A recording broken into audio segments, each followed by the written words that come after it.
산속에서 쓰러진 여인을 데려왔을 뿐이었습니다. 그런데 사람들은 그를 미쳤다고 합니다. 심지어는 돌까지 던졌습니다. 그 여인이 양반집 아씨라는 사실이 밝혀지기 전까지는 말이죠.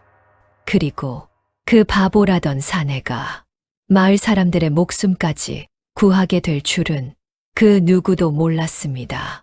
대체 이 여인은 누구이며 칠복이와 어떤 관계일까요? 산골짜기 끝자락에 작은 마을 하나가 있었지요. 그 마을에 칠복이라는 사내가 살았습니다. 사람들은 그를 이름으로 부르지 않았습니다. 미친 칠복, 재수 없는 놈, 부모 잡아먹은 놈, 그렇게 불렀지요. 칠복은 말을 조금 더듬었습니다. 어릴 적 일이었지요. 10살 되던 해 역병이 돌았습니다. 아버지도 쓰러지고 어머니도 쓰러졌습니다. 집 안에 죽은 사람 둘이 누워 있었는데 어린 칠복 혼자 살아남았습니다. 그날 이후였습니다. 말이 어눌해지고 사람 눈을 제대로 못 마주치게 된 것이었습니다. 마을 사람들은 그 사정을 알면서도 모르는 척했습니다. 오히려 더 멀리 했지요.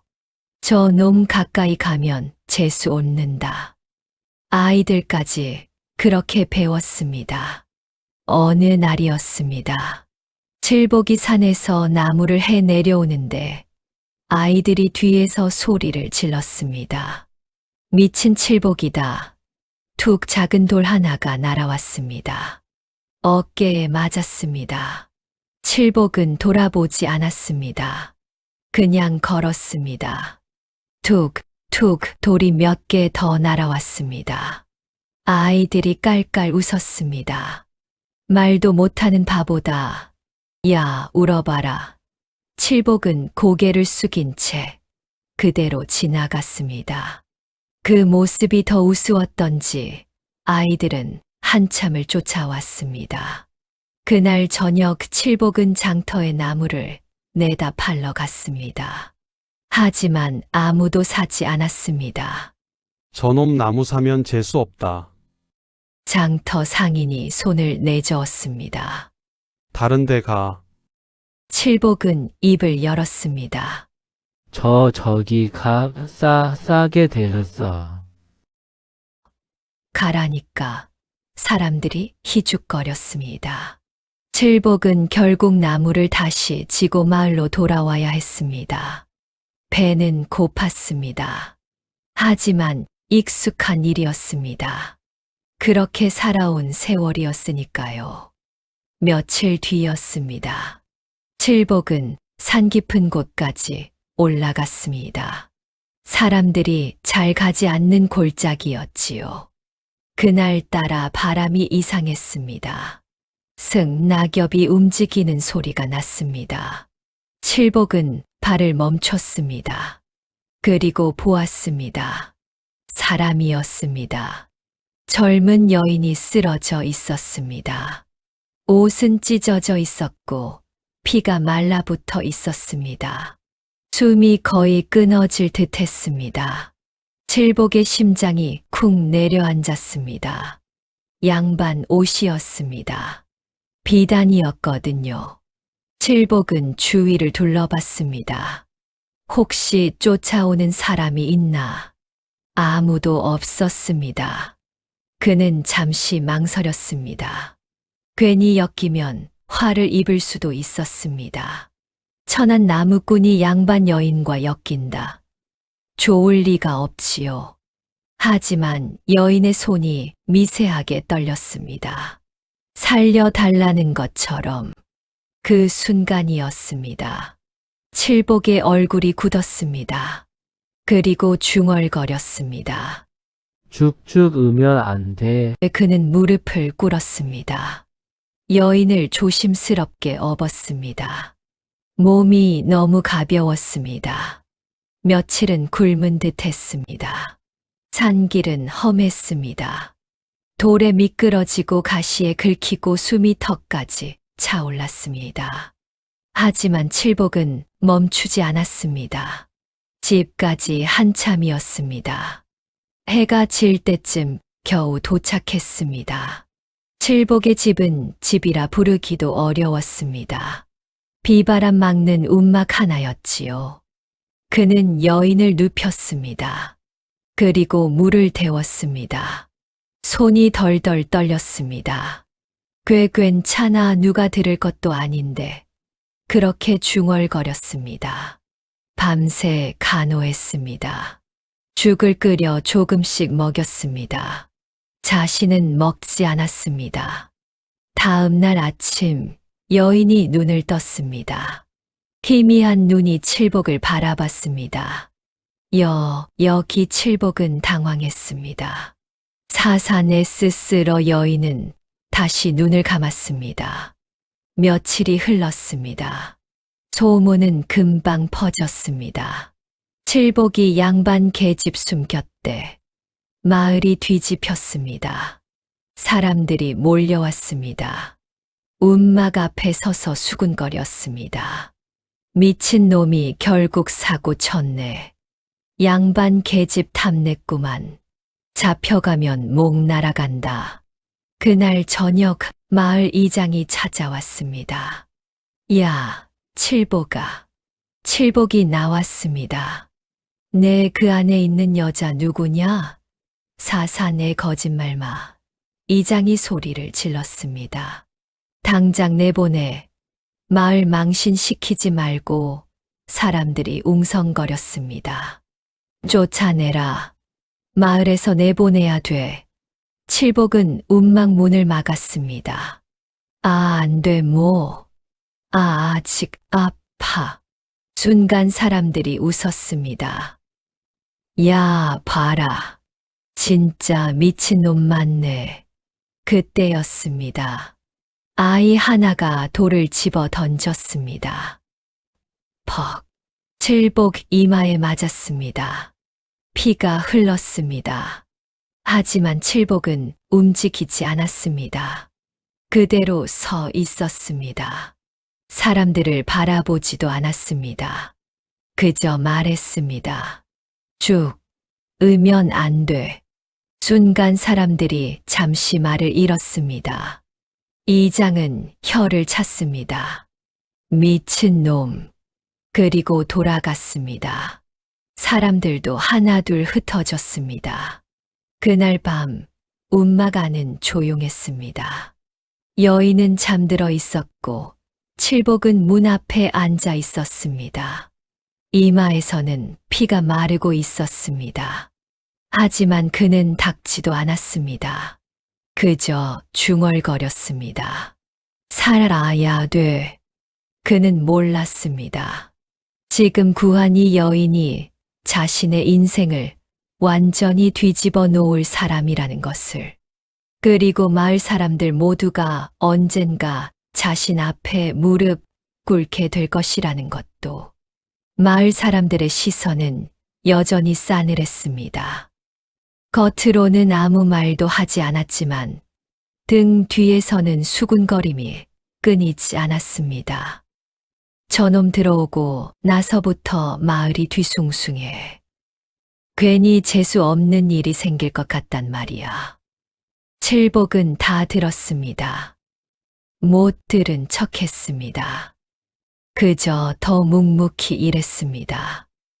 아침이면 남의 논을 대신 갈아주었고 저녁이면 허물어진 담장을 고쳐주었습니다.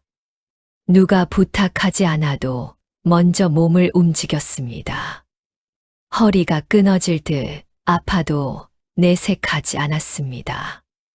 비가 오면 비를 맞으며 일을 했고 바람이 불면 바람 속에서 일을 했습니다. 그런 모습이 하루 이틀 이어진 것이 아니었습니다. 그런데도 사람들의 마음은 쉽게 열리지 않았습니다. 고마움보다는 경계가 더 컸습니다. 칠복이 어떤 사람인지 판단하기에는 아직 시간이 부족하다고 생각했던 것입니다. 그런 분위기 속에서도 시간은 조금씩 흘러갔습니다. 그리고 그 무렵이었습니다. 그날은 유난히 바람이 거셌습니다. 산 쪽 하늘이 희미하게 흐려 보였습니다. 처음에는 아무도 이상하게 생각하지 않았습니다. 하지만 점점 매캐한 냄새가 내려오기 시작했습니다.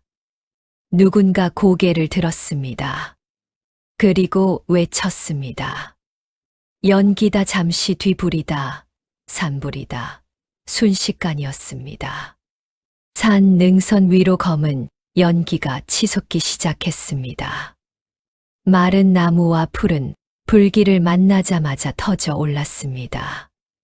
바람까지 거세게 불어부른 짐승처럼 달려 내려왔습니다. 사람들은 혼비백산했습니다.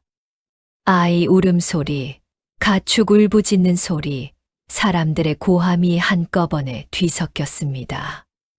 마을은 순식간에 아수라장이 되었습니다.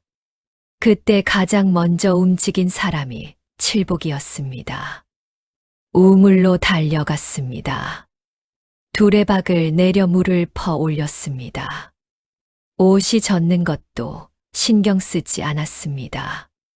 논두렁을 무너뜨려 물기를 만들었습니다. 불이 번질 방향을 보고 젖은 흙을 퍼 날랐습니다. 손이 미끄러지고 발이 빠져도 멈추지 않았습니다. 처음에는 몇 사람만 따라왔습니다.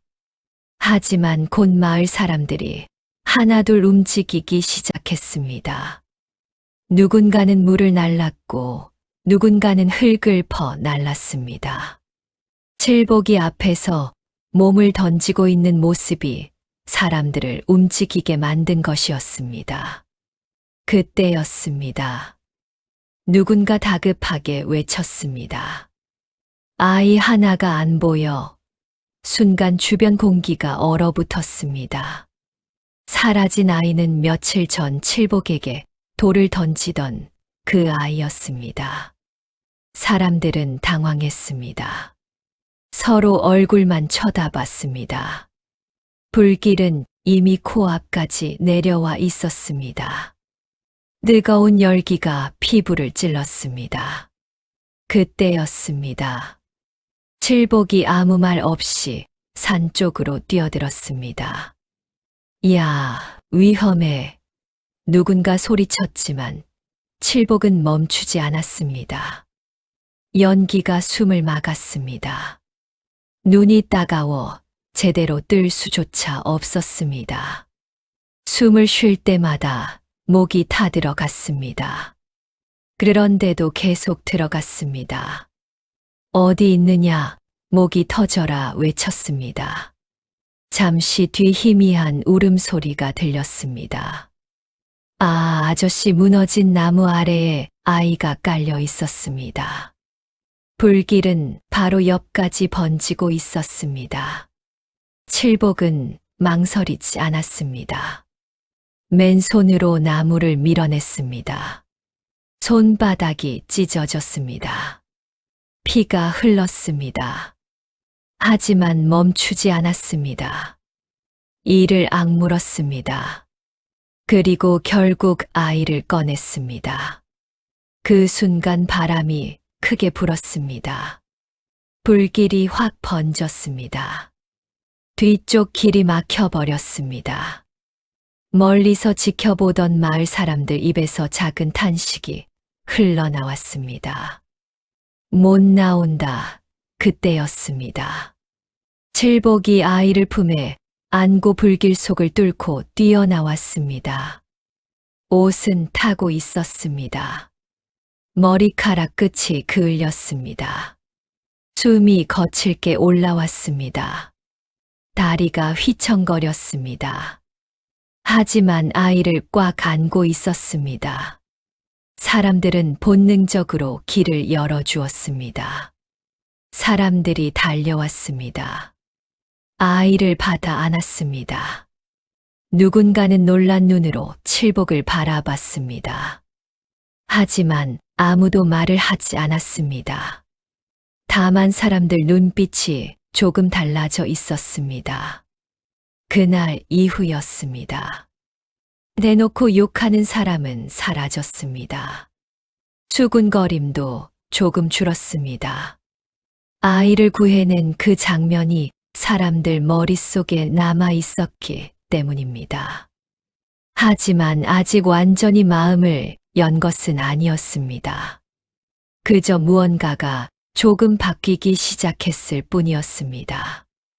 며칠이 지나면서 연희의 몸도 조금씩 회복되기 시작했습니다. 처음에는 앉아 있는 것조차 힘들어 했지만 점점 자리에서 일어날 수 있게 되었습니다.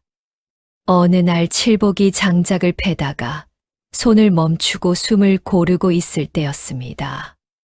연희가 조용히 다가왔습니다. 그리고 말했습니다. 손 좀 보세요. 칠복은 어색하게 손을 내밀었습니다. 화상 자국이 붉게 남아 있었습니다. 연희는 천에 약을 묻혀 조심스럽게 발라주었습니다. 손끝이 닿을 때마다 칠복 어깨가 조금씩 떨렸습니다. 그렇게 가까이 누군가가 손을 잡아준 기억이 오래 없었기 때문이었습니다. 그날 밤 연희는 칠복의 해진 옷을 꿰매고 있었습니다. 등잔불 아래에서 바늘이 천을 오갔습니다. 칠복은 말없이 그 모습을 바라보고 있었습니다. 마음속이 이상하게 따뜻해졌습니다. 잠시 침묵이 흐른 뒤 연희가 조용히 입을 열었습니다. 왜 그렇게까지 하셨어요? 칠복은 잠시 생각하다 말했습니다. 아이니까요. 연희가 다시 물었습니다. 사람들이 그렇게 모질게 했는데도요. 잠시 정적이 흘렀습니다. 칠복은 고개를 조금 숙인 채 말했습니다. 그래도 사람이지요. 그 짧은 말이 연희 마음 깊은 곳에 내려앉았습니다. 그 순간 연희 눈빛이 처음으로 흔들렸습니다. 두려움이 아니라 다른 감정이었습니다. 그리고 며칠 뒤였습니다. 마을 입구 쪽이 소란스러워졌습니다. 먼지가 일었습니다. 말발굽 소리가 울려 퍼졌습니다. 사람들은 하나둘 밖으로 나왔습니다. 관군 3명이 말을 타고 마을로 들어오고 있었습니다. 그 순간 마을 공기가 다시 긴장으로 굳어졌습니다. 그리고 그들의 시선이 곧장 칠복과 연희 쪽으로 향하고 있었습니다.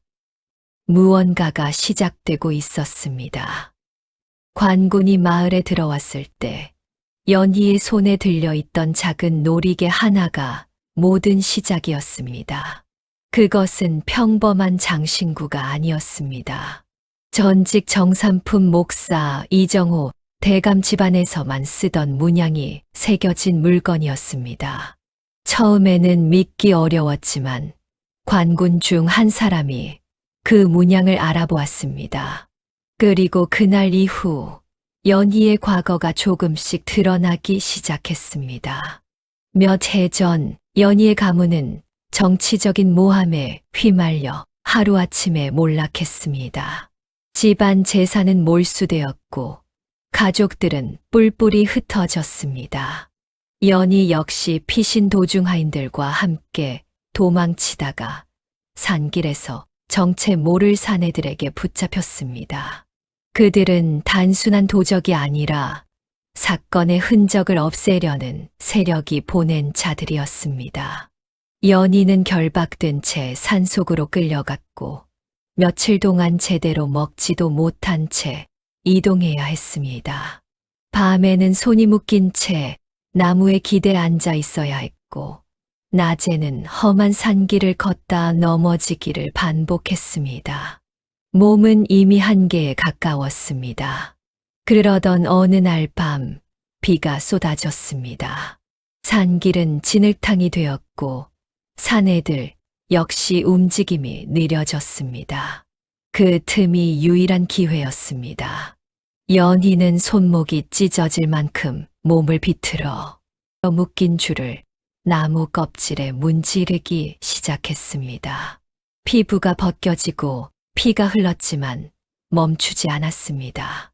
결국 줄이 조금 느슨해졌고 그 순간 온 힘을 다해 몸을 빼냈습니다. 그리고 아무 방향도 모른 채 산속으로 뛰기 시작했습니다. 뒤에서 고함 소리가 들렸습니다. 횃불 불빛이 흔들리며 따라오는 것이 보였습니다. 숨이 턱까지 차올랐지만 멈출 수 없었습니다. 몇 번이나 넘어졌고 돌에 부딪혀 무릎이 터졌지만 다시 일어났습니다. 그러다 끝내 힘이 다해 쓰러졌습니다. 비에 젖은 낙엽 위에서 숨만 겨우 이어가던 그 순간 기억은 거기서 끊겼습니다. 그리고 그 다음 눈을 떴을 때 바로 칠복의 초가집이었습니다. 칠복이 산에서 발견해 데려온 것이었습니다. 연희의 신분이 확인되자 관가에서도 움직이기 시작했습니다. 옛 사건을 재조사하는 과정에서 당시 누명이 조작된 증거들이 하나둘 드러났습니다. 결국 몇 달 뒤 왕명으로 연희 가문의 억울함이 풀렸고 명예가 회복되었습니다. 몰수되었던 재산 일부도 되돌려졌습니다. 마을 사람들은 그제야 자신들이 얼마나 큰 인연 속에 있었는지 깨달았습니다. 그 과정에서 가장 놀라운 변화는 사람들의 마음이었습니다. 예전에는 칠복을 보면 피하거나 비웃던 이들이 이제는 먼저 말을 걸었습니다. 장터에 나가면 먹을 것을 쥐어주는 사람도 있었고 논의를 도와달라며 부탁하는 사람도 생겼습니다. 무엇보다 아이들이 달라졌습니다. 예전에는 바보 칠복이다 하고 놀리던 아이들이 이제는 뒤를 졸졸 따라다니며 형처럼 여겼습니다. 산불 속에서 목숨 걸고 아이를 구해낸 일을 직접 본 사람들이었기 때문입니다. 고맙다는 말을 크게 하지는 않았지만 마음속에서는 이미 인정이 자리 잡고 있었습니다. 시간이 조금 흐른 어느 날이었습니다. 마을 어귀로 낯익은 마차 한 대가 들어왔습니다. 단정하게 차려입은 연희였습니다. 예전보다 훨씬 안정된 모습이었지만 눈빛은 그대로였습니다. 그런데 그 모습을 본 칠복의 표정이 순간 굳었습니다. 몸이 조금 뒤로 물러났습니다. 옷자락을 만지작거리며 괜히 시선을 피했습니다. 예전처럼 편하게 웃지 못했습니다. 신분의 차이라는 것을 이제는 본능적으로 느끼고 있었기 때문입니다. 그 모습을 연희가 알아보았습니다. 연희는 잠시 아무 말도 하지 않고 다가왔습니다. 그리고 아주 자연스럽게 예전 초가집에 있을 때처럼 칠복의 소매를 잡아 살짝 펴주었습니다. 옷에 묻은 먼지를 손으로 털어주었습니다. 아무 말도 하지 않았습니다. 하지만 그 행동 하나에 모든 뜻이 담겨 있었습니다. 달라진 건 없다는 무언의 표현이었습니다. 그 순간 칠복의 어깨에 힘이 풀렸습니다. 얼굴에 다시 익숙한 웃음이 돌아왔습니다. 둘은 마을 어귀에 나란히 앉았습니다. 해질녘 노을이 산 능선을 붉게 물들이고 있었습니다. 연희가 조용히 말했습니다. 저를 살린 건 칠복 도련님이에요. 칠복은 머리를 긁적이며 웃었습니다. 난 그냥 울고 있어서 데려왔어. 꾸밈 없는 말이었습니다. 계산 없는 마음이었습니다. 이후 혼인 이야기가 잠시 오르내리기도 했습니다. 그러나 연희는 스스로 선택했습니다. 은혜는 평생 갚겠습니다. 하지만 그 은혜를 혼인으로 묶는 건 이분에게도 저에게도 옳지 않습니다. 대신 연희는 가문이 회복된 뒤 칠복이 평생 굶지 않도록 논과 집을 마련해 주었습니다. 그리고 공식적으로 말했습니다. 이분은 제 목숨을 살린 은인입니다. 그 한마디는 모든 것을 바꾸기에 충분했습니다. 사람들은 더 이상 칠복을 바보라 부르지 않았습니다. 누군가는 복 많은 사람이라 했고, 누군가는 하늘이 보낸 사람이라 했습니다. 세월이 흐른 뒤에도 사람들은 그 이야기를 오래 기억했습니다.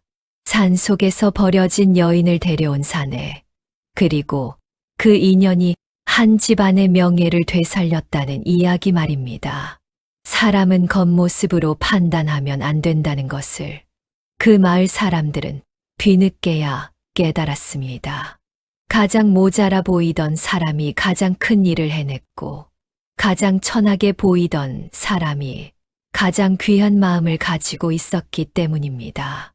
인생이라는 것은 참 묘해서 가장 하찮아 보이는 인연 하나가 누군가의 운명을 바꾸기도 합니다. 그래서 사람들은 말하곤 했습니다. 인생사 세옹지 마라고.